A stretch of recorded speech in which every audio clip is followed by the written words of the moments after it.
pribadong universidad dinhi sa atong rehiyon ang makabilib gayud tungod sa ilang ginapatumang Green University campaign. Sa iron takong unsa kini sa isyu ni Michael Carbon.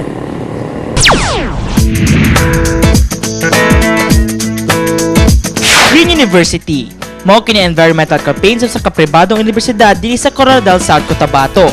Ang maong programa gilakuban sa mga managlahing kalihukan o aktibidad aron mampingan ang atong palibot ug kinaiyahan, pinaagi sa composting projects, mini forest and vegetable gardening, vermiculture, nursery and herbal garden, greenhouse and propagation area, ug material recovery facilities kon MRF.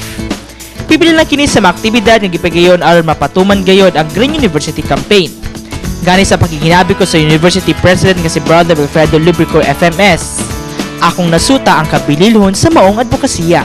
Well, we would like to become a model school in the area in terms of preserving and making the environment more friendly to people, as well as to really make the environment as a kind of home for everyone in the school. So this is an education by itself. It is a campaign. At the same time, we are doing a lot of things like we are having composting, we are planting trees, we have nursery, we have mini orchard, we have mini forest, we have also researchers and teachers are being aligned to ecology, because this is in response of our vision mission, of our core values, of the mandate of the Marist Educators Congress, as well as the Diocese of Marbel. So we would like really to align ourselves by having a concrete program like this, Green University. Sobre sab gipatuman sa maong tulunghaan ang pipila ka mga pulisiya sama sa no smoking, no styrofoam, no plastics, no littering, no junk food, ug pagkontrol sa paggamit og aircon.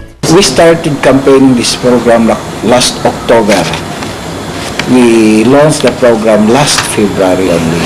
So October, November, December, January, February, we really have to do a lot of campaign. So far, I think we are very successful. Although it is not 100%, but we could still see a lot of litterings and all that. But there is no more plastic, there is no more styrofoam, and students are very aware and conscious of the fact that we are really very concerned about the environment. I am very happy that we started very slow. We started very in a time that is really when everything is prepared.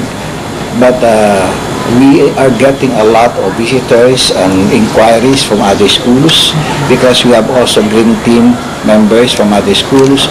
We have the government support about this project, and they are very interested. In fact, this coming Friday, there will be another seminar on this, and this coming, in the next 2 weeks, there will be another group of visitors in order to come to learn from this Green University.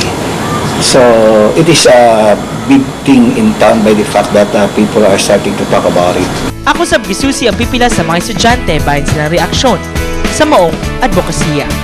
Maganda naman kasi ang naiidudulot dito sa mga estudyante. Lahat ng bawal, kagaya ng mga styrofoam, mga plastic, hindi namin dinadala dito. Nakakatulong ito dahil na didisiplina yung estudyante at nakakatulong sa environment. So far, maganda naman yung sistema ng programa, tsaka nakakatulong malaking tulong sa estudyante. It is good because